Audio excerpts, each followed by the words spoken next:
not just defenders. So this War Department, Mr. President, just like America, is back.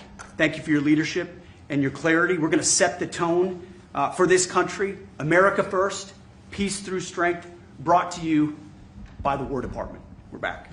Thank you very much. Very well stated. And really it has to do with winning. We should have won every war. We could have won every war, but we really chose to be very politically correct or wokey. And we just fight forever. And then we'd, win, we wouldn't lose, really. We just fight to sort of tie. We never wanted to win. Wars that every one of them we would have won easily with just a couple of little changes or a couple of little edicts. I was told that ISIS would take 5 years to win. And Dan Kane, when I told him how long would it take, he said, I think about 4 weeks, sir. I said, what do you mean 4 weeks? I was told 5 years by the people in Washington. You know who they were? 5 years. I said, you can't do it in 4 weeks. I actually flew to Iraq to meet with him, and I met him at a big air base. And remember that famous day, right? It turned out to be a famous day for our country because you're now the head of the Joint Chiefs of Staff, which is the biggest deal. And he is because he did things that everybody said couldn't do. So they said it was going to be 5 years, and he knocked them out in about 4 weeks total, 100%. We took over, and ISIS was gone, and pretty amazing. But we never fought to win, and now if we have to fight at all, we solved 7 wars. We have the one that I thought was going to be probably one of the easier ones, and that's with President Putin and Ukraine. And that turned out to be one that's a little bit more difficult, but the 7 are done. They were supposed to be much more difficult to solve. I solved every one of them, and we're going to get the other one done too. But it turned out to be a little bit more difficult than I thought. And it'll get done or they'll be held to pay. But because they're losing 6 to 7, it used to be 5. I used to tell you 5. Now it's almost 7. I guess 7,000 people last week. 7,813 people, young soldiers, died. Russian and Ukrainian, not American soldiers. But it's a shame. It's just, they're human lives, and I want to see it stop. But General Kane's done a fantastic job. And again, defeated ISIS, which they said would take a long time. And it didn't take a long time at all, and did other things that people said really couldn't happen. We have the greatest equipment in the world. We have the greatest soldiers in the world. Dan, say a few words, please. Yes, sir. Thank you, Mr. President. It's a true honor for me today to represent the incredible men and women of America's joint force. Today and every day, the 2.8 million service men and women stand ready to fulfill our sacred duty to protect America at home and abroad. As the President said, America's military is the single most powerful fighting force in the world. The mission you and the Secretary have given us is clear and unambiguous: to deliver peace through overwhelming strength. And I remind everyone that the U.S. military can reach any adversary at the time and place of our choosing. Service to this nation is an incredible gift, and we're grateful and honored every day to do so. Thank you, Mr. President. Well, thank you, and it's an honor to sign this. And we will do that right now.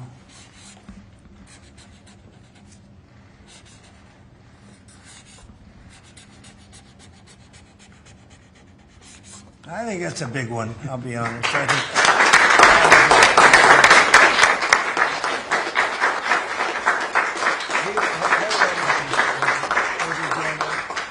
That's a big one. It's a big one, Mr. President. Do you have any questions on this subject? We're going to be discussing the G20 in a couple of minutes, but yes, please. No, right there. What gave you the idea for this rebrand? And a question for you, the newly minted Secretary of War. What message does this send to our enemies, to our allies, to the American people? And again, what gave you the idea for this rebrand at this moment? I think it sends a message of victory. I think it sends really a message of strength. We're very strong. We're much stronger than anyone would really understand. And again, having the great equipment, we have just so much better. You look at all of the, just any of it, submarines as an example. We're 20 years ahead of anyone else. Nobody even compares. And I let a lot of this happen in my first term. You know, we totally rebuilt our military. And then, of course, you had that catastrophe in Afghanistan where they gave up a lot of the equipment, but a relatively small amount, but a lot. It was a lot in Afghanistan. I think it was the most, General, I'd say it was the most embarrassing day in the history of our country, the way that happened, the way they went to the wrong airport. They should have gone to Bagram, not the local little airport with no security, with tight quarters, etc. You know what happened. I think it was the most embarrassing moment in the history of our country, frankly. That was under the Biden administration. That was terrible.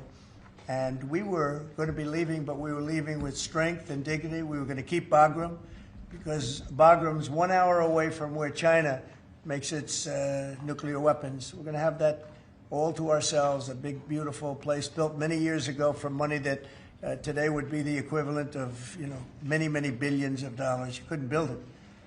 The longest runways, the most powerful runways in terms of load capacity. And we just walked away from it.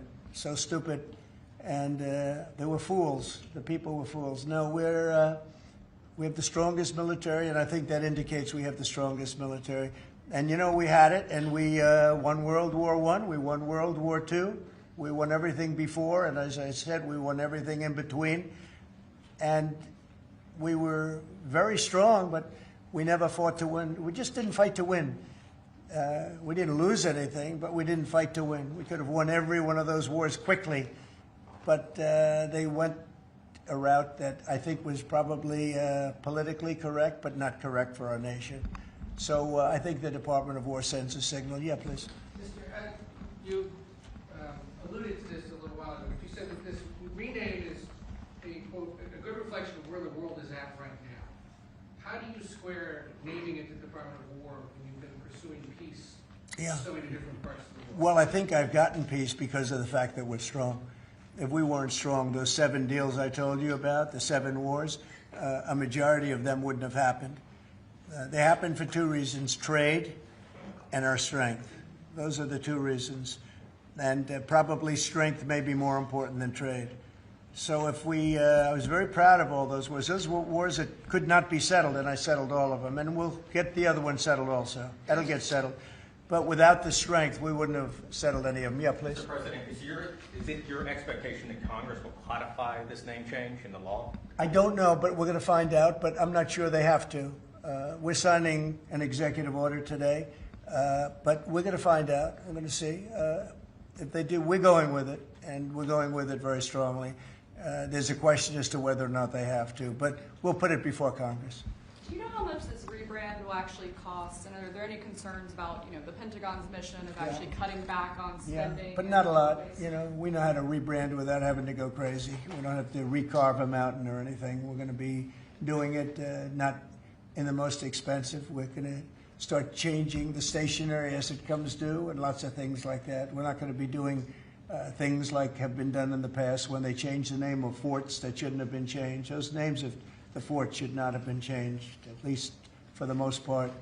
And as you know, many of them have been changed back already. At the request of the communities, every one of those communities said, we want our name back, like Fort Bragg as an example.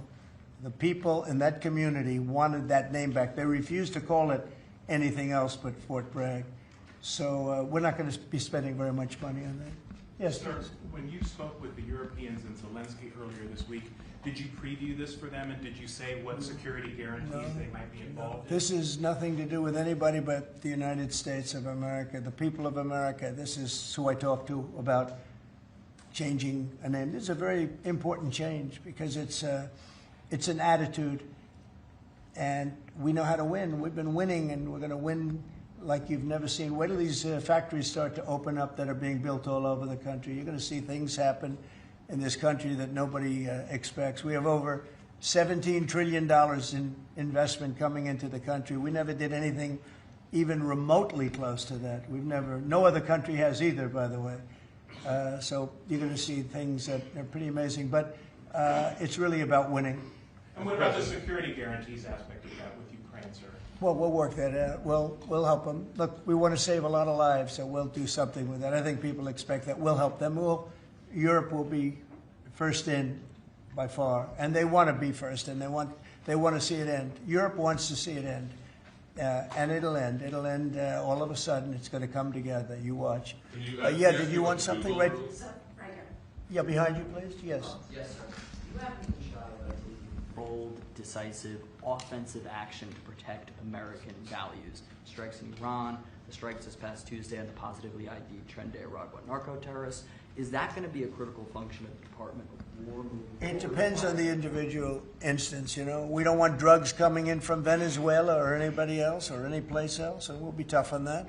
We don't want human trafficking. We don't want to see people coming in where they open their prisons from all over the world and they dump their prisoners into our country, which is what they did in the Biden administration, where they took insane asylums and places that held people that were seriously mentally ill, mentally incompetent, mentally dangerous, and they dumped those people into our country, and we're trying to get them out now.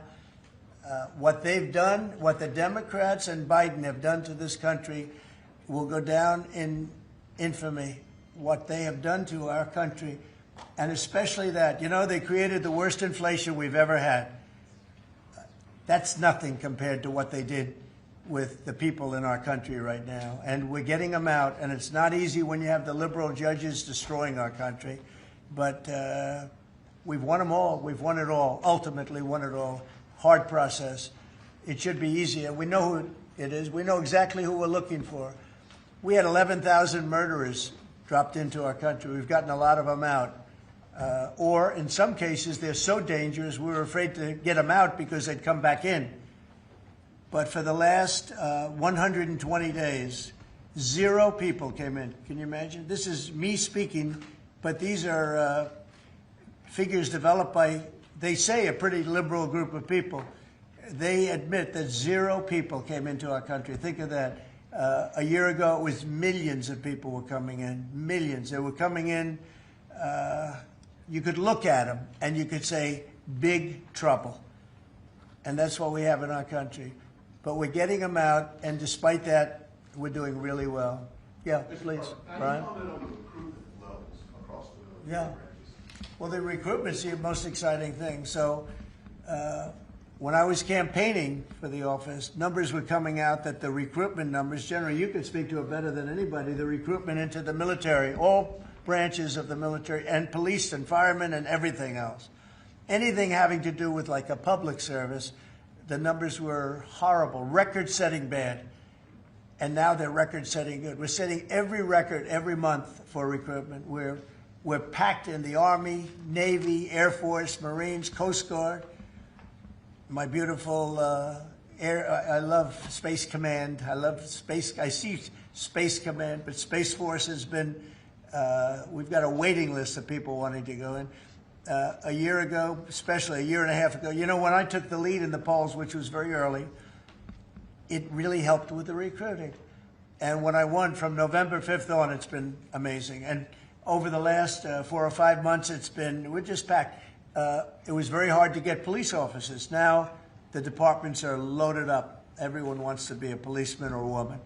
So it's been a great thing. General, do you want to talk about that?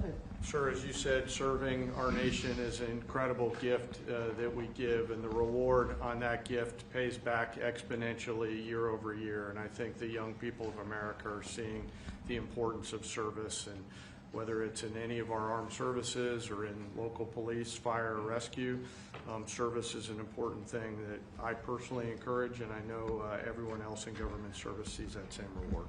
And Pete, on recruitment, what do you think? I was down at Fort Benning, the newly properly renamed Fort Benning, yesterday, watching Army basic training, and they're so full they can't barely handle the throughput. It is truly historic across all the services, as you said. It's been a surge into the, I was going to say the Defense Department, but I would say the War Department. And that you might almost call it a vibe shift, an attitude shift, a feeling that the country is back, that service is back. And there were military families last year, Mr. President, that said, I don't know if I can recommend, I mean, I wrote a book on this. I don't know if I can recommend service to my son or daughter, given what's been done to our military. You heard it over and over and over again. And I hear from those same military families right now, sir, and they're saying, I recommend to my kids that they go into this department, this Pentagon, under this commander-in-chief, who they know you'll have their back and they want to serve. So it is historic, and it's the biggest reflection of how motivated Americans are by your leadership, sir. You know, really, it's nothing more than spirit, love for the country. I guess the esprit de corps, as they say, you have more of that than we've had maybe ever, frankly. But to see a turn over a period of less than a year, I would say, but to see a turn, nobody wanted to go into the military. Now everybody wants to go into the military. Jennifer, you wanted? Yeah, there's some new reporting on North Korea and this Navy SEAL incident in 2019. Can you say if the administration has engaged with North Korea on that incident since it happened recently? Yeah. And then can you share some recollections? I don't know anything about it, no. I could look, but I know nothing about it. Can you confirm that it happened? I don't know anything about it. I'm hearing it now for the first time. Okay, great. And then on the Hyundai incident in Georgia with the arrest of some workers, construction workers at the plant, have you heard any feedback from Hyundai? I just heard about that a little while before the news conference, and I would say that they were illegal aliens, and ICE was just doing its job. But I know nothing about the instance. It happened a little while ago. Okay? There has been some pushback on that, though, from South Korea already, and of course, they pledged to invest $150 billion in the U.S. and they were just here, last week. Are you concerned? Well, and they have the right to sell cars and things in our country. It's not like a one-sided deal. Are you concerned at all about, your immigration agenda potentially clashing with these economic goals? Well, we want to get along with other countries, and we want to have a great, stable workforce. And we had, as I understand it, a lot of illegal aliens, some not the best of people, but we had a lot of illegal aliens working there. So, look, they're doing their job. That's what they have to do. These are people that came through with Biden. They came through illegally. They came into our country, so we have to do our job. Mr. President, the now Department of War has been involved in the crime cleanup in D.C. You've tasked Congress with proposing and passing a crime bill. What are some things that you would really like to see codified in that crime bill? Well, I think one of the things is the cashless bail. It's killing it. When that came out, originally when that came out the first time, that's when you saw the real big crime start to happen. Cashless bail, what a disaster that is. You murder somebody, you don't have to put up bail, and you go out in the street and you murder somebody else. That's what's happened. It happens so often, and that's one of the things. And other of the things you're reading about, it's a standard, but just a certain toughness. I have to say, one of the elements of fascination for people over the last period of time has been what's happened to D.C. So we've gone from one of the most dangerous cities in our country to what they call a safe city. It's a totally safe city. In fact, I set up dinner in Washington, D.C. next week. I wouldn't have done that, to be honest. I would have had an obligation not to do it before I came into office, or even at the very beginning when things were so corrupt and so dangerous out on the streets. So Washington, D.C. has had virtually no crime. We even have a mayor that's admitting to it, and she's a, liberal Democrat, in all fairness. She's a person that hasn't gotten exactly along with Republicans over the years. And she said she's never seen anything like it. So Washington, D.C. is a totally safe city. We have virtually no crime. It's gone from the most unsafe city in the United States, almost, just about, to one of the safest cities, maybe the safest city in the United States. That's a tremendous compliment to our military, what we did. The National Guard's done a fantastic job. Yeah, please. Mr. President, can I ask about Florida real quick? Florida House Speaker Daniel Perez was at the White House yesterday as part of a leadership summit. Yes. And we understand you met with him separately. Mr. President, what did you talk about? And also, did you explore him running for Florida Attorney General? I didn't. We didn't talk about that, but he's done a fantastic job. He's respected all over the country, really. He's a leader, and he's done just a fantastic job. We didn't discuss anything having to do with his future. I'm sure he'd be very good at that. My second question, Alligator Alcatraz, sticking with Florida, a major ruling appeals court blocked a federal judge's order to close it, and it can remain open for now. Your reaction? I think they've done a fantastic job in building it, the governor and everybody else that's been involved. It's an incredible facility. It's housing people for usually a very short period of time before they get brought back to their countries. As you know, we focus on criminals before we focus on anybody else, and we're taking thousands and thousands of criminals out every month out of our country, some of them murderers. And I think Florida's done a great job by building it. And whether it's Alligator, Alcatraz, or anything else you want to call it, I was there. I visited with the governor, with other people. I guess Nikki was there. Tom Homan's been there a lot. A lot of people have been there from, it's an amazing facility for what it is. It's not a hotel. It's not supposed to be a hotel, but they've done a great job with it. And I'm very happy with the judge's decision.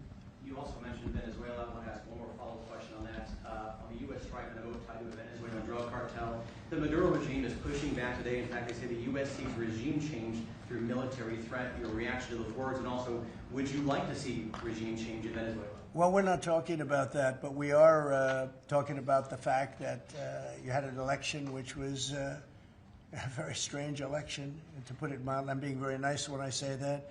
I can only say that billions of dollars of drugs are pouring into our country from Venezuela. The prisons of Venezuela have been opened up to our country. They've taken their prisoners, the worst prisoners, murderers, Tren de Aragua. The worst prisoners that you can ever imagine are now happily living in the United States of America. Now, many of them we've gotten out. It's not easy to get them out because of the liberal system that we're working with in many cases, not in all cases. But millions and millions of dollars and billions of dollars of drugs are pouring out of Venezuela and other countries. Look, China, what they're doing with fentanyl is a terrible thing. It comes through Canada and it comes through Mexico, but a lot of it's coming through Venezuela. Venezuela's been a very bad actor, and we understand that. And when you look at that boat, you see the bags of whatever it is there. Those bags were, you know what those bags represent? Hundreds of thousands of dead people in the United States. That's what they represent. Yeah, please. Mr. President, your reaction to the jobs report this morning? Well, I'm going to talk about that in a minute. We have our great people here, so I'll talk that in a minute. Let's talk about this. We'll give a couple of because these two people want to get to work on the Department of War. So let's keep them first. Mr. President, the DOJ is reportedly considering a ban on transgender people owning guns after the Minneapolis shooting. Do you think they should... Are we talking in the military? In general. Okay, I thought you were talking about in the military.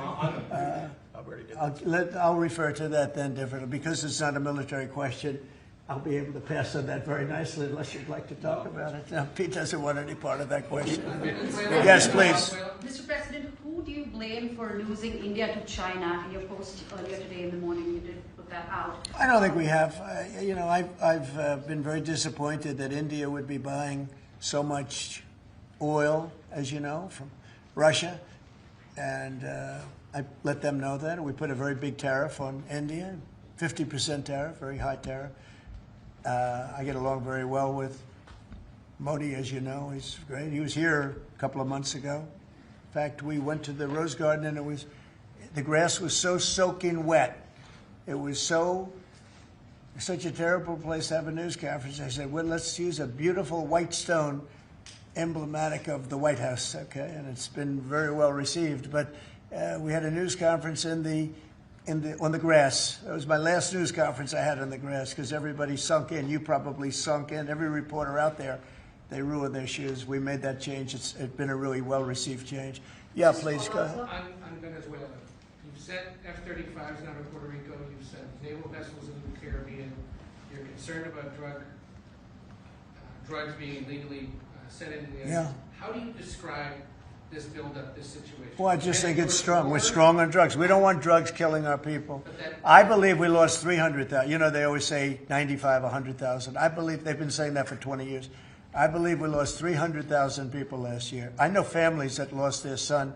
Those families will never be the same. I know a family lost a daughter, a beautiful daughter. In fact, it was like she took something that she thought was like a minor deal, and it turned out to be riddled out with fentanyl, the size of the head of a pin, and you're dead. And no, we're stopping the drugs. We're going to save a lot of people. Look, whether it's 100,000, but it's not. It's 350,000 people died last year from drugs. And we're not going to let that happen to this country. Think of that. Think if you're in a war and you lose 300,000. We'll lose 600,000 in the pretty much between Gettysburg and all of that, the Civil War, we lost, what, 600,000. So we're losing half of that every year to drugs. We're not going to do it. We're not going to allow it to happen. You think of the wars. If we lost 600,000 people in a war, but we lose that every 2 years, more than that. So it's 300 to 350,000 people. And when I see boats coming in, like loaded up the other day with all sorts of drugs, probably fentanyl mostly, but all sorts of drugs, and we're going to take them out. And if people want to have fun going on the high seas or the low seas, they're going to be in trouble. I will tell you, boat traffic is substantially down in the area that happened. And they called it the runway. It's a runway to the United States. And boat traffic is very substantially down on the runway. You can imagine why. I think anybody that saw that is going to say, I'll take a pass. I don't even know about fishermen. They may say, I'm not getting on the boat. I'm not going to take a chance. What happens if Venezuela flies jets over U.S. naval vessels again? Well, I would say they're going to be in trouble. We'll let them know about that. We heard that happen, but it wasn't really over, not like they described. But I would say, General, if they do that, you have a choice of doing anything you want, okay? If they fly in a dangerous position, I would say that you can, you or your captains can make the decision as to what they want to do, all right? Sure. Sir, how close did they get, Mr. President? You said they didn't go over. Say it? How close did they get? You said the planes did not Well, go I don't want to over. talk about that, but if they do put us in a dangerous position, they'll be shut down. Thank you very much, everybody. So we're going to now cover the G20, and I'm going to let these people go back to the Department of War and figure out how to maintain peace. Okay? Thank you very much. Thank you very much. Congratulations, General. Thank you very much. Appreciate it. Great job. Sir, just before G20, we do have one more EO Okay. for you today. And I should also say that the Department of War EO that you signed was actually your 200th EO since you came back into office on January 20th. That's more than Joe Biden did in his entire term in office, more than Obama did in either of his 2 terms in office. So it's a momentous accomplishment, and congratulations. That's good, but Biden never signed one. No, yeah, They you've were done signed every by one the- up in here. They've been signed by the auto pen, right, didn't he? So we really beat him by much more than you think. The 201st executive order, sir, this relates to hostages and wrongfully detained Americans and those sorts of practices, and gives your administration powerful tools to get American hostages out. This has been a focus of your administration this time around. Adam Bowler's here, and he's done incredible work already. This will give him even more. I think it's great, and Adam's amazing. So, Adam, do you want to describe how many hostages we've gotten out together, you and I, and you and a couple of other people that we know, and me and a couple of other people that you don't know, but we've gotten a lot of hostages. Do you want to describe it? Mr. President, you brought back 72 hostages since your term. If we compare that to President Biden, he has gotten 20 taken. So he is negative 20 taken. 20 taken. They don't take our people so yeah. often. So, Mr. President, That's great. when we spoke, you said that that was a primary focus, and I'll tell you the job is easy because of you. And we paid nothing, too. We pay nothing. We They don't pay exchange. $6 billion. They always paid $6 billion for 5 people. $6 billion. It was just a number I kept hearing. Not only that, $6 billion plus we'd get like 1 person, and they'd get 6. They got one, the Prince of Doom, they call him. He was the #1 arms merchant anywhere in the world ever. And they got him out. And on top of that, we paid money. So, no, we don't do that. You know, once you pay money, then a lot of people start disappearing. They start grabbing reporters, too. They think the reporter is going to get a lot of money. And to me, they would.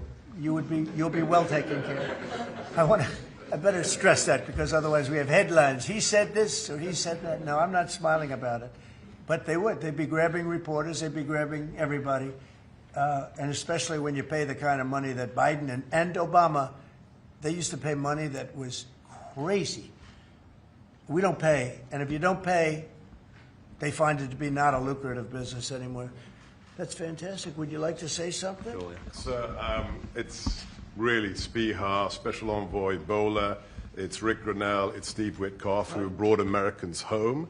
But with this EO you are signing today, you are drawing a line in the sand that U.S. citizens will not be used as bargaining chips, and it provides your Secretary of State, Marco Rubio, the same tool set to punish states who take our citizens wrongfully the same way that we can punish those who sponsor terrorists. This is a very significant EO you are signing today, sir. Thank you, Sebastian. Very good. You're doing a great job, too. And this is your director for hostage affairs at the NSC. Yes, and I hear. So Julia was seminal as well to all of this. I heard you're doing unbelievable. Would you like to say something?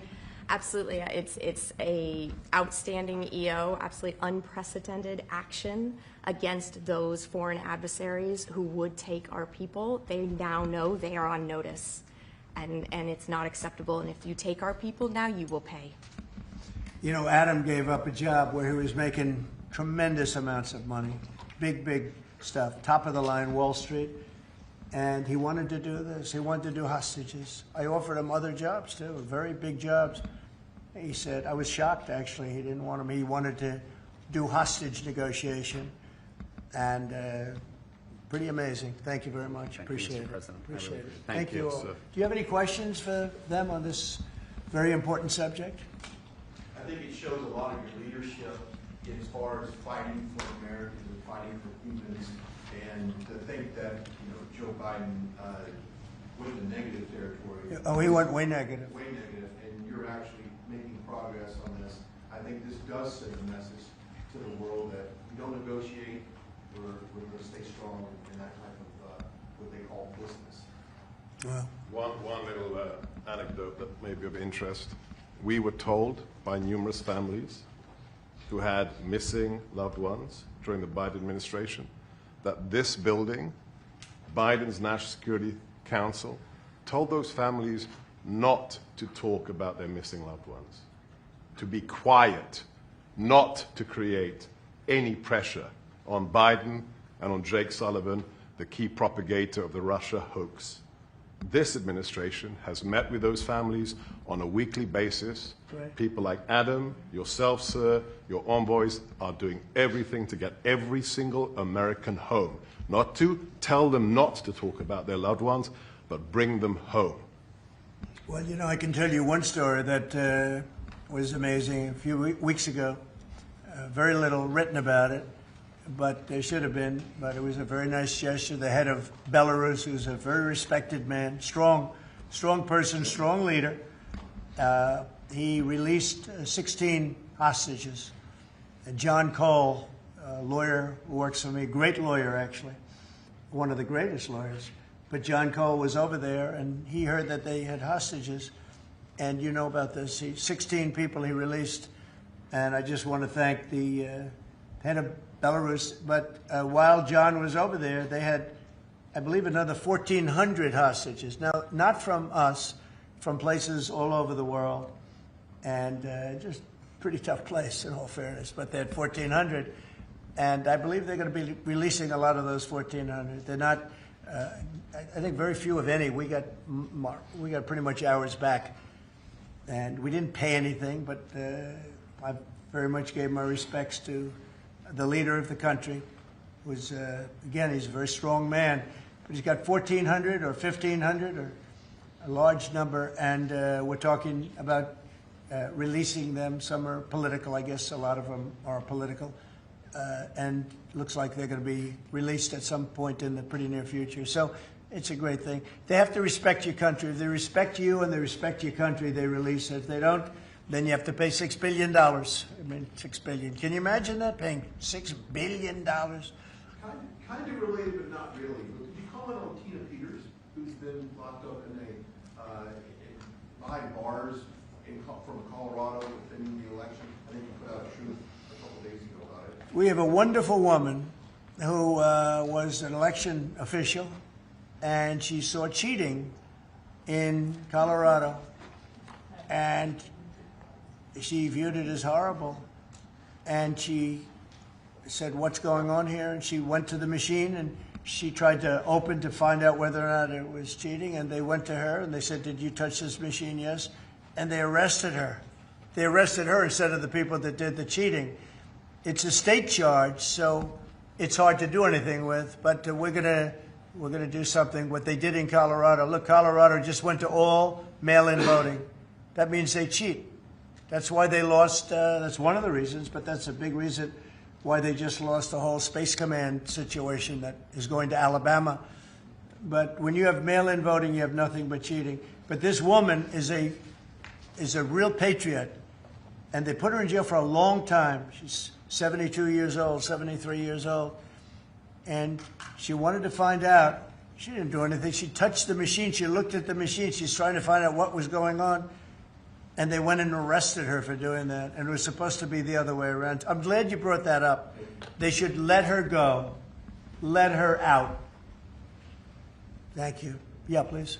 This isn't really a subject that gets talked a lot about, Mr. President, but what about your team's strategy has made them so effective at getting a record amount of these hostages? Many of them have been forgotten about home.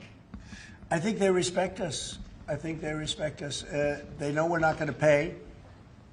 Adam is a great negotiator. Steve Witkoff is a great negotiator. Seb is a great negotiator. They're all smart people. They're a little bit natural negotiators. Some people aren't good negotiators. Nothing you can do about it. And they're afraid of you, sir. Yeah, well, maybe. I don't know. I hope so, or whatever. We have the best. I'd like to say respect, but whatever it takes. Yeah. I actually say whatever it takes. But we've gotten a lot of people out, and we'll continue. We don't have too many in. How many are you working on right now? There's not a lot left. A handful. Yeah, we got most of our people out. We got them mostly back. Mr. President, do you have an update on the negotiations to release the rest of the hostages in Gaza? We're in very deep negotiation with Hamas. We said, let them all out right now, let them all out, and much better things will happen for them. But if you don't let them all out, it's going to be a tough situation. It's going to be nasty. That's my opinion. Israel's choice, but that's my opinion. They got to let them out. You got 20, plus you have about 38 dead people. Young, beautiful, dead people. And I'll tell you, the parents want them every bit as much, almost more, than as if their son or daughter were alive. But you have many dead people that are coming out as part of the deal. It's 20 people, but I think of the 20, there could be some that have recently died, is what I'm hearing. I hope that's wrong. But you have over 30 bodies in this negotiation. Can you believe? I mean, we negotiate for people that are living here. We know that at least 30 people are dead, and we're negotiating to get them out. The parents want them back so badly, as if they were alive. Every bit as much. It's really pretty amazing. It's very sad. I'm in the middle of it. And I put out the other day, I said, we want all 20. We don't want two. I was the one with myself and my people, Steve Witkoff, and Jared Kushner was great on this. But they got a lot of people out. We got almost all of them out. They're down to 20. But, Adam, we got like a tremendous number out. But I always said when you get down to the final 10 or 20, you're not going to get them out unless you're going to do a lot. And doing a lot means capitulation. That's still good either. It's a very tough situation. But I put out the other day, let them all out. Every single one. No more twos and ones. We'll give you one this week, and in 2 months we'll give you two more. And there's negotiation going on right now. Okay. And real quick, what is the biggest challenge negotiating with Hamas right now? 10 to 20, what do they want to let them free? Well, they're asking for some things that are fine. Look, you have to understand, you have to remember October 7th. People forget October 7th. It's not an easy thing to forget, right? But people forget, or they maybe purposely forget October 7th. So, you have to put that into the equation very strongly. It's amazing. Some people even deny it. They deny it. They're crazy. But I've seen tape that's as violent as anything that you can imagine. Many of you have seen those same tapes. So you have to put that into the equation, too. So it's not an easy situation. It's a tough one. But there are 20 people, maybe a little less, but there are 20 people that we want out. We want the bodies of these parents. They are, I've never seen anything like it. The level of love that they have, they want their children back.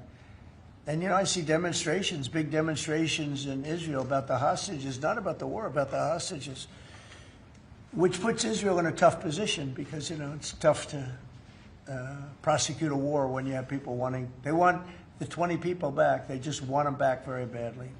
and everything that goes with it. So it's very sad. Thank you very much. We're going to talk now about the G20. I figured we could wrap 2 or 3 up. The last time I took a day off, everybody said bad things happened to me. You know that, Seb? I took 1 day off. I didn't take it off. I was working. In fact, I was here. But I didn't do a news conference, and they said bad things happened to the president. That's why they're fake news, Mr. President. It's fake news. You know, if you look, Biden, he had a press conference. He missed it for about a year, right? About a year. And I never saw any stories like that about him. He didn't have, and when he had one, they'd ask him, what flavor ice cream do you like? He'd say vanilla. How many times have they asked him that question? What's your favorite ice cream, sir? Vanilla. Okay, that's enough. Thank you, ladies and gentlemen. They don't have to go through this, but we all have a good time. I only do it for one reason. I think it's good for the country. And we are very transparent. There's never been transparency like we have. There's nothing to hide. So thank you very much on this, Will. Great job. Appreciate it. So we're going to talk about Florida, the great state of Florida now, because it's going to be a very exciting thing to host the G20. And as we celebrate our nation's 250th anniversary next year, the United States will have the honor of hosting exactly that, the G20 summit right here in America for the first time in nearly 20 years. This afternoon, I'm thrilled to announce that the 2026 G20 conference, which will be, I could read off the countries that we're talking about, but you know who they are, I think. Does anybody want me to list them specifically? Jennifer, you're okay? Okay, but will be held in one of our country's greatest cities, beautiful Miami, Florida, where we have the mayor with us, Mayor Suarez. And I want to thank Francis for being here. I thought he might be in this office. You know, he almost got there. There's a couple of them. Right? A couple of them. It's not as easy as they think. Right? It's not that easy. But he's an amazing guy, very popular in Florida. The agenda for next year's summit is being organized by Treasury Secretary Scott Bessent, who is right here. Hi, Scott. I saw him standing over there, nice, tall, good-looking guy, but he moved very quickly. Carolyn, you did a good job. Does Caroline do a good job, would you say? Is she a star? How do you compare her with the last administration's person? No? You don't want to get into that? Yeah, I think we're very happy with Caroline. But Scott Bessent is talking about a good job. He's done a fantastic job, and we're very proud of him. He's very much involved with the G20. And the NEC director, Kevin Hassett, who's truly a talented guy. And he's certainly being thought of to go to a different position, and we'll find out about that pretty soon. I don't know. Would you like to be there? I won't ask you that. I think, who wouldn't want it? I think it's the greatest position in the world. You know, you come out, you make a speech, and then you go away for 30 days or 40 days, and you come out, make another speech. The market goes up or down depending on what you want to say. I've never seen an easier position than that. Unfortunately, you need good instincts, so we have somebody in there now that doesn't have them. We call them too late. But it will focus on unleashing economic prosperity by eliminating the burdensome regulations, unlocking affordable energy, and pioneering new technologies. And it's going to be very important. The United States is already leading by example, and America is the hottest country anywhere on earth. We have more being built under construction now than they think anybody that they've ever seen. I mean, literally, some of these places are just really unbelievable what they're building, the size. You know, if you spend $50 million on a shopping center someplace, that's a big building, pretty big building. But when you spend $50 billion on essentially a building, they have buildings going up for $50 billion. They're going to be building their own electricity, and many of them have been given permits already to go, and they're starting construction. Some have started construction quite a while ago, and very early in the administration. We let them do that. You know, we have a grid that's obviously an old grid. It's been around for a long time. You could never handle the kind of numbers that you're talking about in terms of electricity, and we're letting them build their own plants. They build their own plants with their structures. So they build their structure, they build their buildings, and they build an electric producing plant with it. like Con Edison in New York that I grew up with, and like others that make electricity. They make it for New York. These plants will make it for their building, for AI. Then you have a lot of the car plants going up. Most of them won't need that kind of electricity, but they have the right to do that also. So we're allowing companies to build electric plants. They become, essentially, Scott, I guess they become utilities, right, if you think about it. And it's very exciting. We're going to end up with more electricity than China, and it's going to be built at no cost to us. And I'm telling them, build more than you need, and you'll sell it back into the grid. So they'll be able to sell it back into the grid on top of everything else at no cost to the American taxpayer. It's very exciting. And frankly, if we didn't do that, we wouldn't be leading with AI. We wouldn't be probably even doing any AI. It would be 20 years to get an approval. So they're building massive amounts of electricity as we speak. We've eliminated $5 trillion worth of federal regulations, another big thing since I took office. And if you remember the first term, we took out more regulation than any other president in history times. You could add the top 4, and they wouldn't come anywhere close to what we were. That's one of the reasons we had such the most successful 4 years of any president economically. And this is blowing it away. I think this will blow it away. When these plants start to even getting close to opening, I think you're going to see numbers that we've not seen before. And we've increased oil production by more than 300 barrels a day. That's a lot.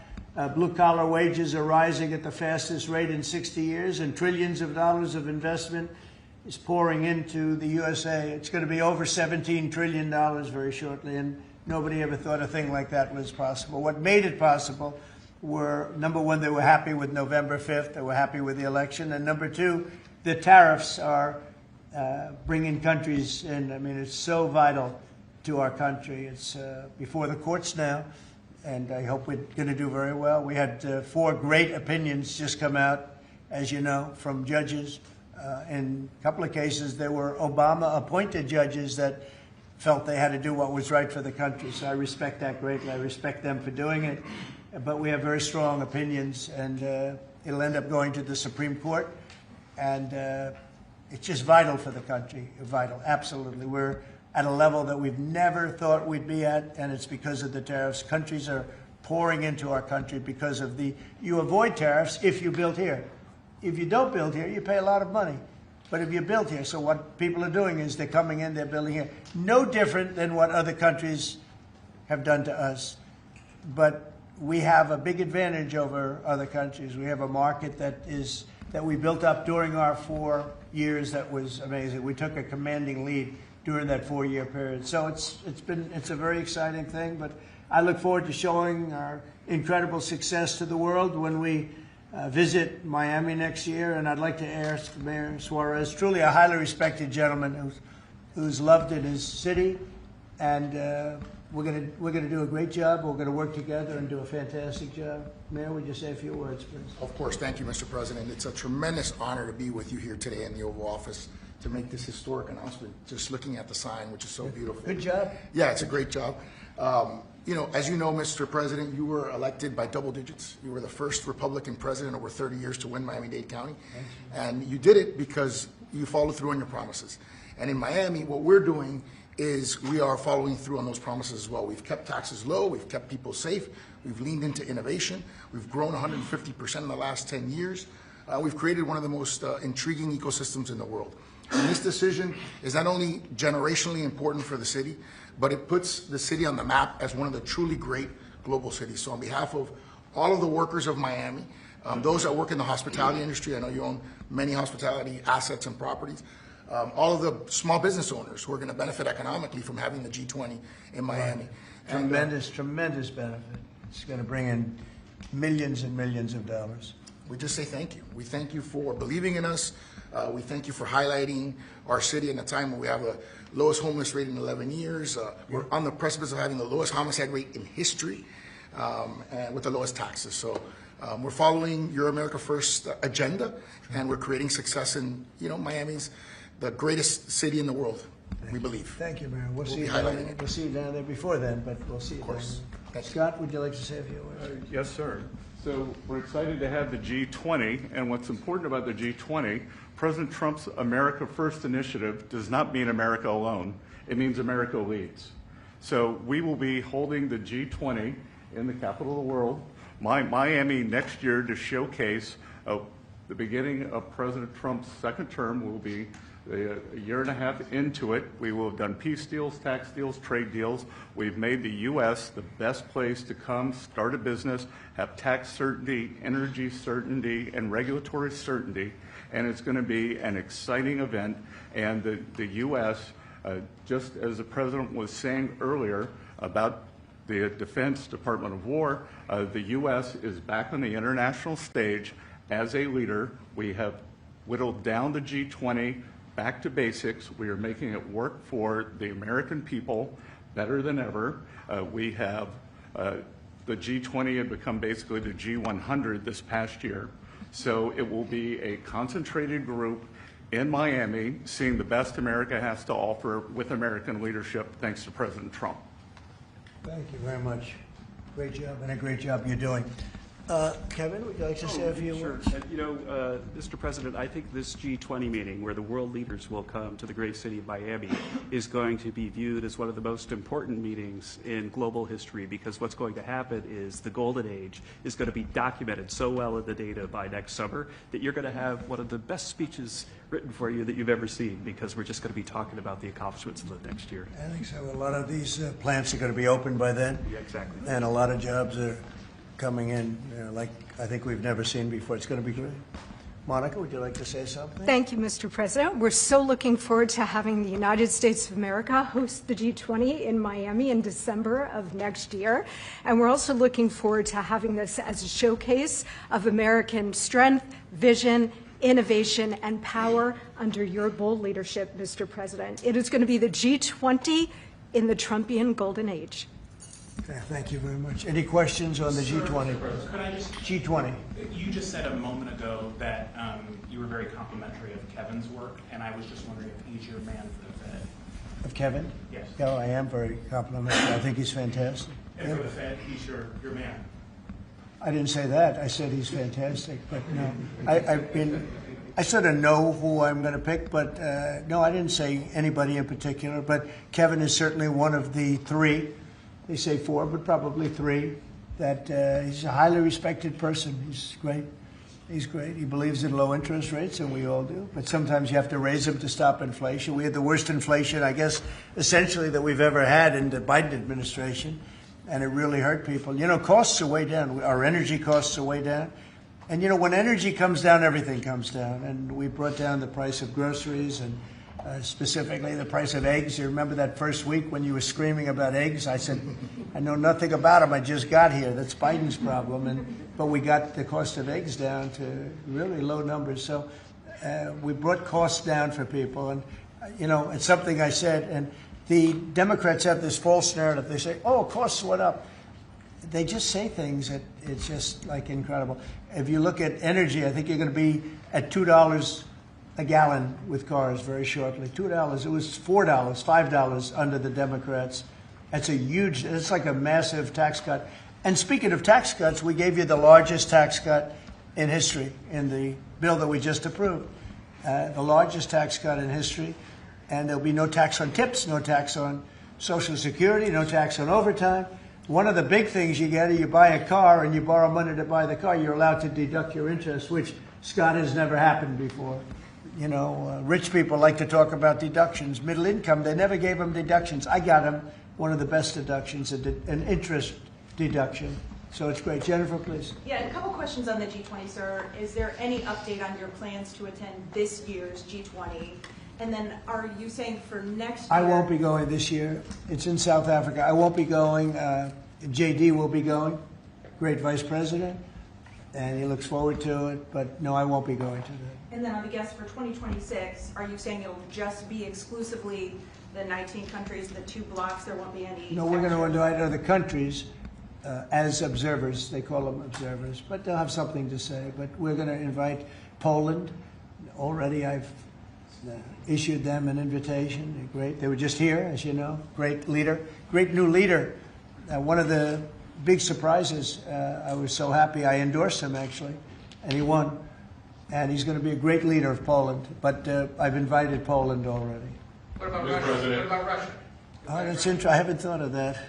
You haven't? No, I haven't thought of that. That's an interesting question. I'm going to think about that for a little while. India and Brazil. Mr. President, you just mentioned that the tax cut bill. Why the rebrand from one big beautiful bill? Oh, I just save words. I said the bill. It's one big. I actually call it the great. I actually call it the great big beautiful bill. But it's a lot of words. Is that how you want Republicans to kind of talk about it? When they I don't. I just want them to say what's in it. It's an incredible bill for the middle class, for the working person. We are a party of the working. It used to be the opposite. The Democrats were for the working people, and the Republicans were supposedly for the rich. The Republican Party's taken in millions of people, and the Democrats have lost millions of people. They've gone crazy. Honestly, I think they're crazy. What's happened to them, I don't know. They suffer major Trump derangement syndrome, and it's turned out to be actually a disease, but it's a disease of weak people and stupid people, because all we do is we cut taxes, we create great policy. Their policy is so terrible. They refuse to acknowledge, as an example, I see today, it's a big debate again, the women, they don't want men playing in their sports. They don't want it.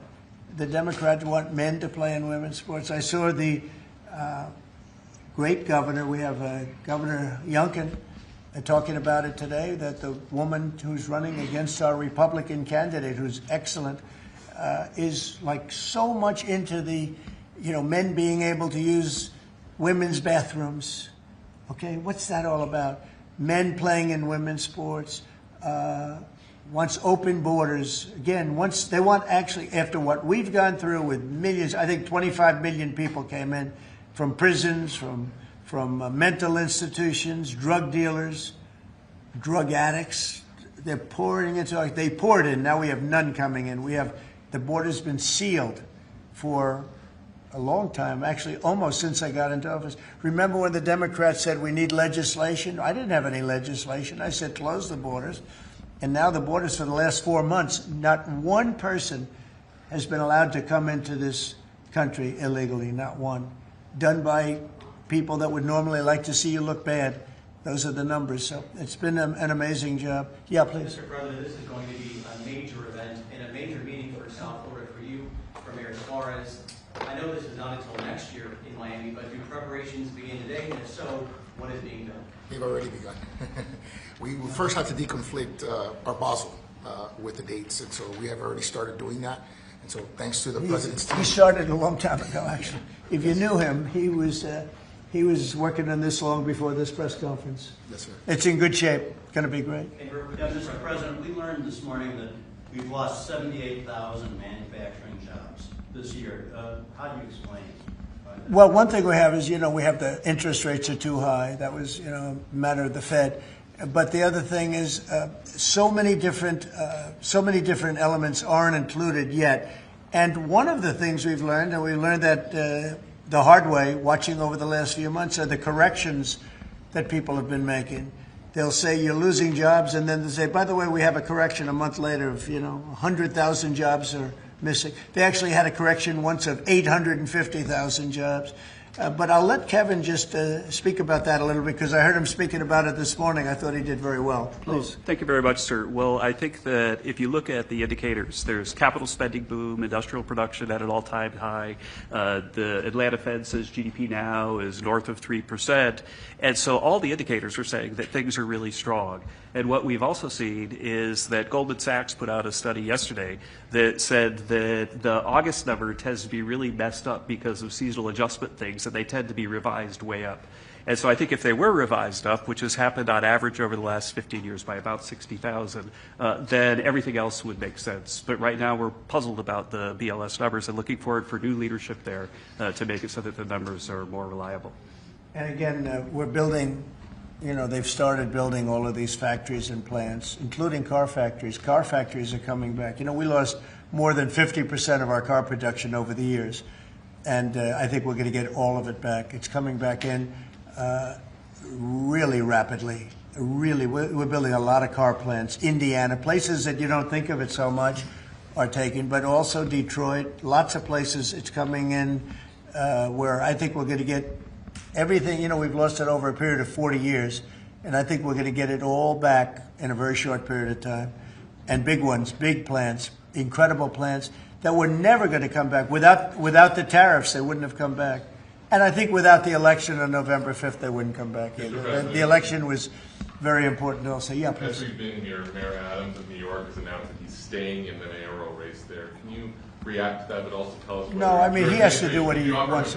No, I mean, he's free to do what he wants. It would seem to me, and everybody in this room, including you, that the only way you're going to beat the communists, because you have a communist running, which is fine. I'll have to deal with a communist in New York City. I never thought that was going to happen. This is something I didn't think was going to happen, Scott.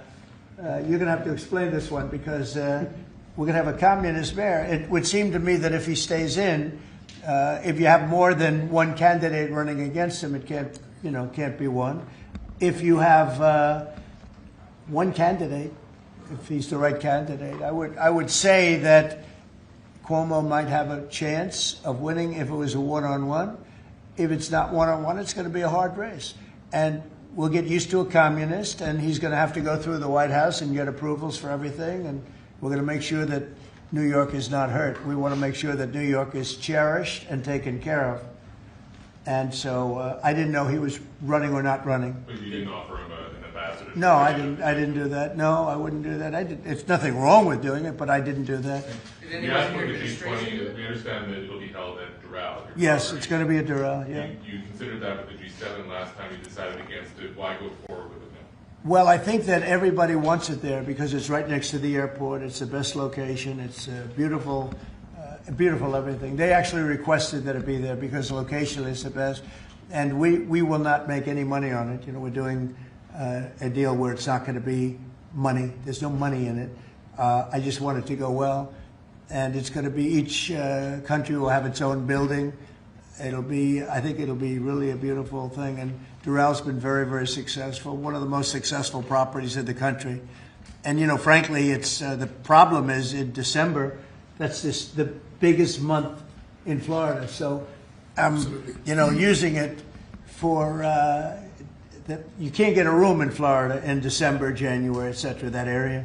And that's the time we're talking about. So from that standpoint, it's not good, but we want to make sure it's good. I think Doral would be the best location. And again, they'll have their own buildings. It'll be incredible for them.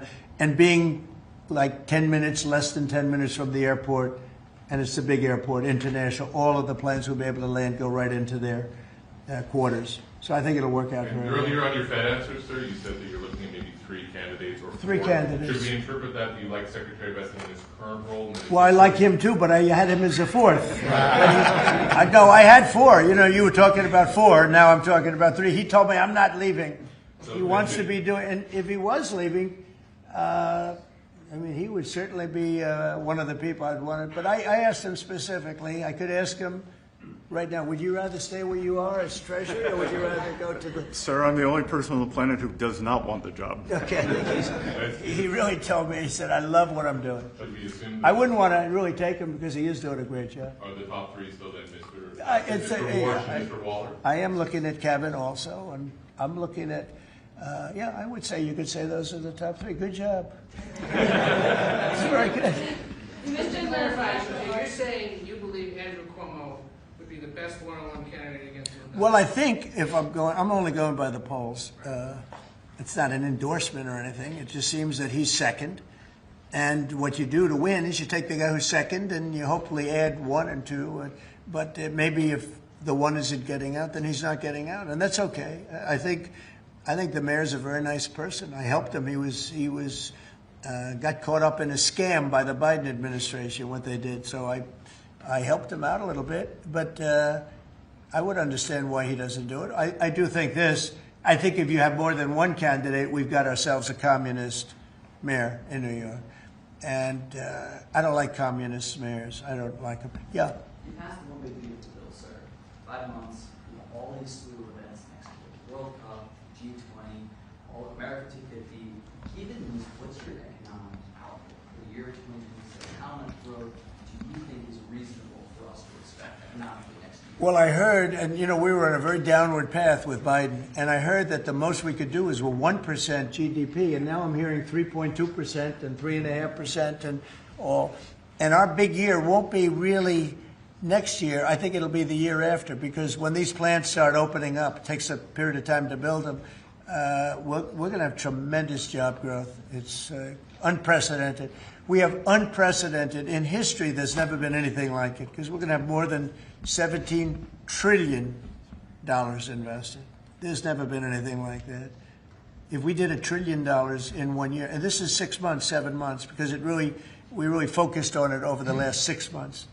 But we're going to be doing, nobody's ever seen numbers like this. When this stuff starts opening up, our country's being rebuilt. And by the way, Washington, D.C. is being rebuilt. You know, in addition to the fact that we have a safe city now, and our National Guard was fantastic and worked with the mayor, worked with everybody, we're also doing a refurbishing of Washington. We're going to redo some of the roads, the surfaces. We're going to redo the medians. We're going to take the broken tiles off the tunnels and put brand new tiles up, and we're going to regrass all the parks. They're going to be regrassed by people that build world-class golf courses, and not necessarily people that work for me, because I don't care about that. I just want to, I'm very good at grass.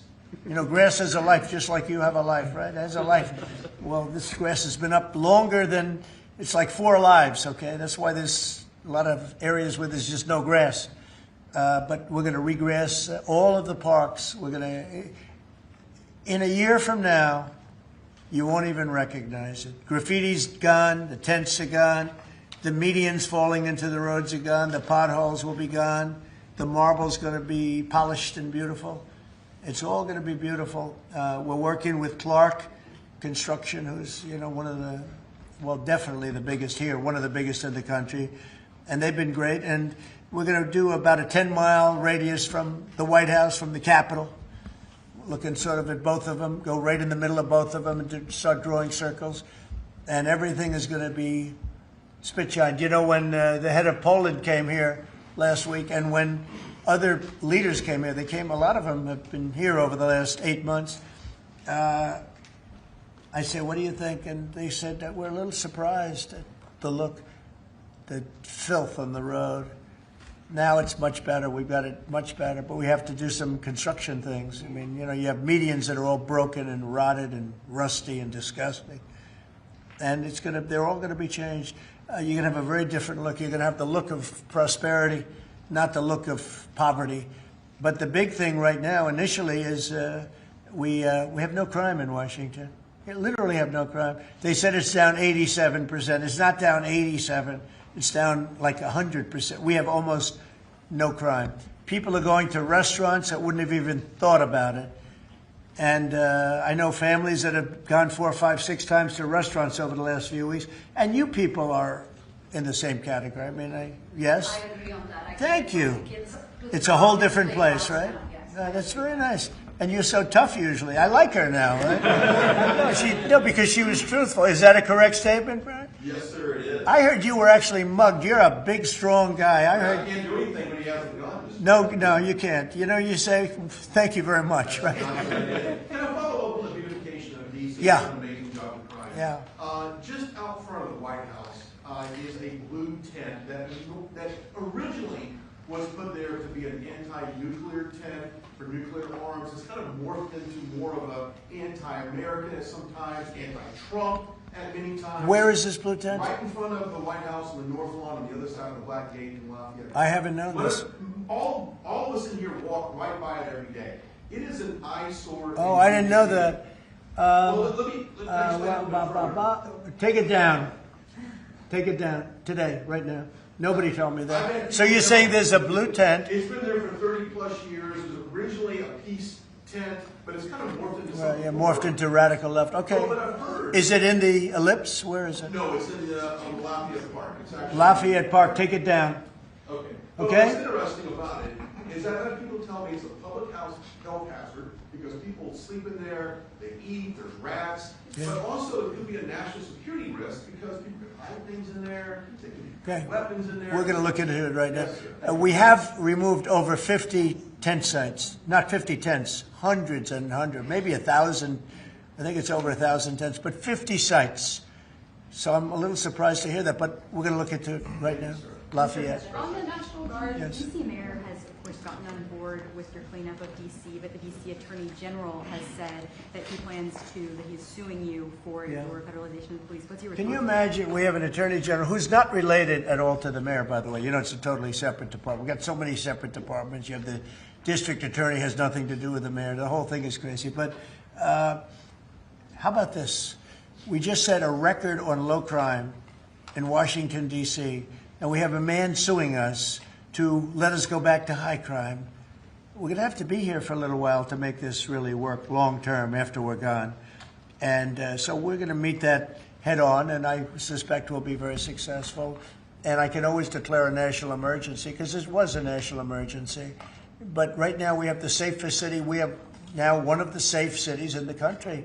We had almost the worst. I mean, a city that was as bad as some of the horror shows that you've heard about for years. And we're going to fix some of those horror shows, too. Yeah. That's the Google ruling today that you posted on Truth Social about, the Europeans fining Google.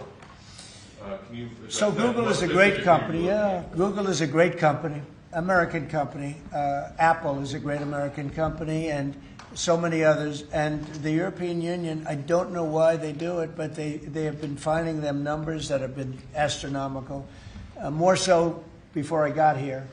But Apple paid $17 billion a fine in the last year. Apple, $17 billion on a case that a lot of people think they weren't guilty of.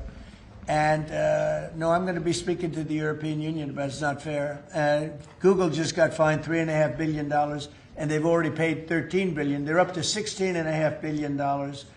And people say there was nothing wrong with what they did. It's almost a source of income to run Europe. It's become a source of income. And many other companies, too. Mostly tech companies, but we can't let that happen. What are you seeking from the Europeans, and by when? No, I can just say you can't do that. I mean, you know, they respect us now. They didn't respect us a year ago. European Union respects us. Look, they're paying us $950 billion, right? You got to respect us. They were very disrespectful of our country. I have great respect for Ursula. I've gotten to know her very well. And I just don't think it's fair that they're taxing, and really it's almost become like a tax. It's become so regular. And I've gone to lawyers and I've asked them, what do you think? They said, they didn't do anything wrong.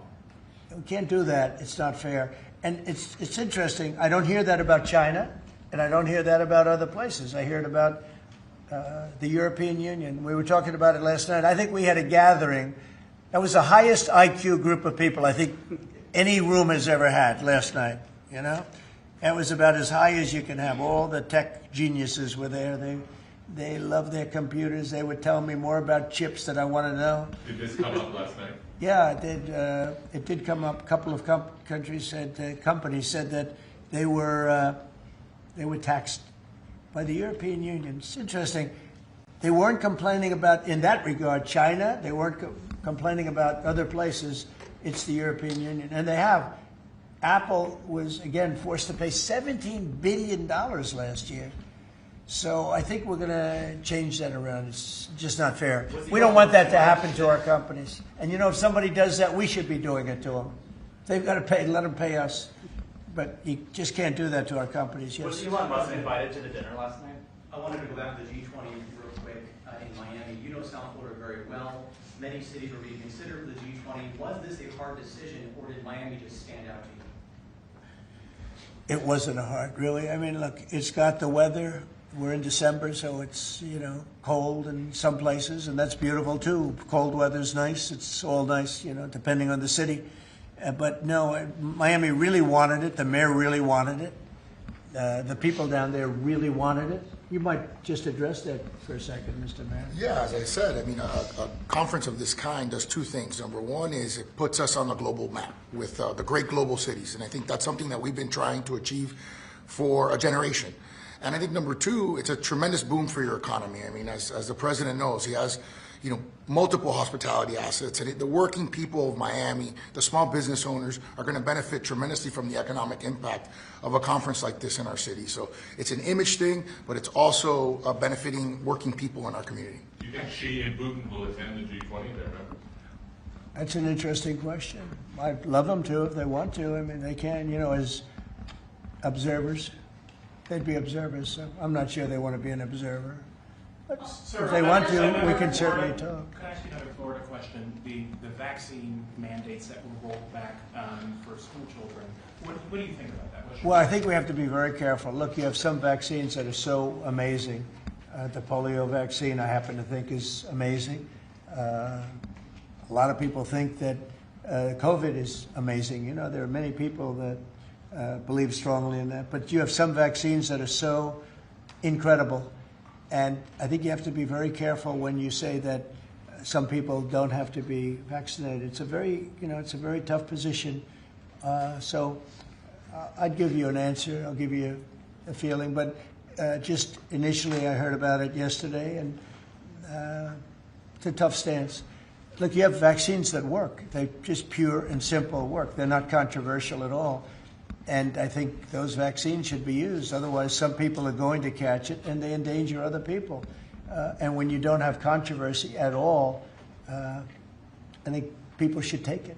Okay? One more follow-up on your comments on the taxes. On the upcoming tax bill, are you discussing, do you want that new tax bill to eliminate inflation from calculating capital? When you say the upcoming tax bill, because when you have an upcoming, we just passed the biggest tax cut in the history of our country. So there's nothing upcoming.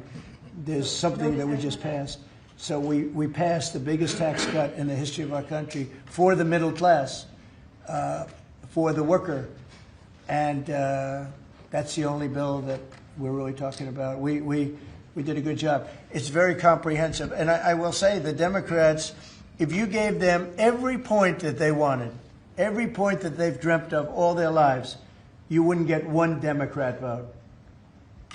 They really are. They've become deranged, sick.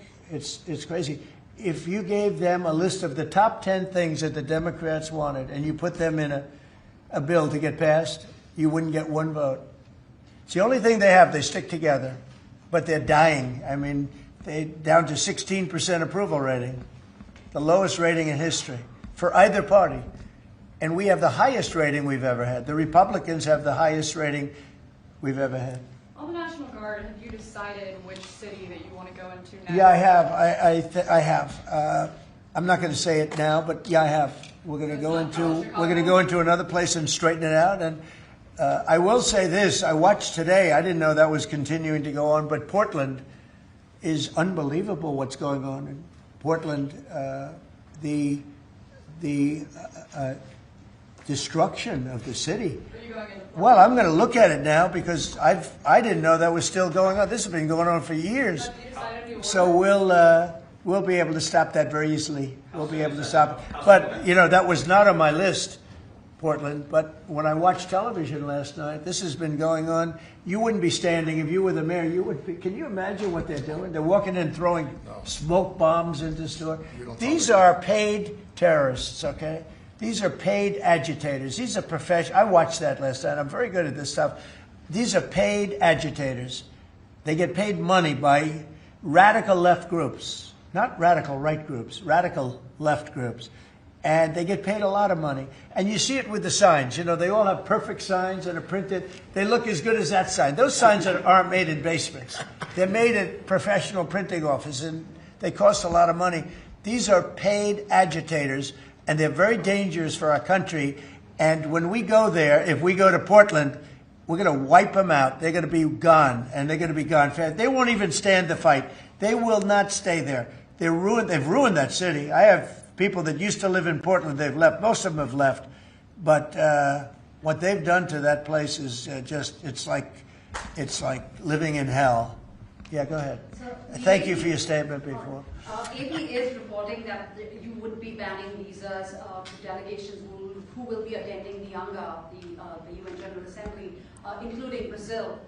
your reaction on that, sir? That who's banning them? The Trump administration. Well, we are talking about things. We're very upset with Brazil. We tariff them very high because of the fact that they're doing something that's, very unfortunate. I love the people of Brazil. We have a great relationship with the people of Brazil, but the government of Brazil has changed radically. It's gone very left. It's gone very radical left, and it's hurting Brazil very badly. They're doing very poorly, very, very poorly. So we'll see. And are you ready to reset relations with India at this point? I always will. I'll always be friends with Modi. He's great. Prime Minister, he's great. I'll always be friends, but I just don't like what he's doing at this particular moment. But India and the United States have a special relationship. There's nothing to worry about. We just have moments on occasion. How are trade talks going with India and with other countries that you haven't reached a trade deal with? They're going great. Other countries are doing great. We're doing great with all of them. We're upset with the European Union because of what's happening with not just Google, but with all of our big companies. They just, hit them with these unbelievable fines. $17 billion and $14 billion. And they use that money to run Europe. It's almost become like common. It's almost become a yearly occurrence, like it's a tax. So it's very unfair. I want to thank you all very much, and we'll see you around. We're going to see you in Florida, but we'll see you a little bit before that, I suspect. Okay? What are you having for dinner? Thanks, guys. Well, I'll be having something good here. I'll be at the White House. Thank you. Thank you very much. Thank you, guys. Thank you. Thank you. Thanks, guys. Thank you, guys. Thank you. Thanks, guys. Keep moving. Thank you, guys. Thank you, press.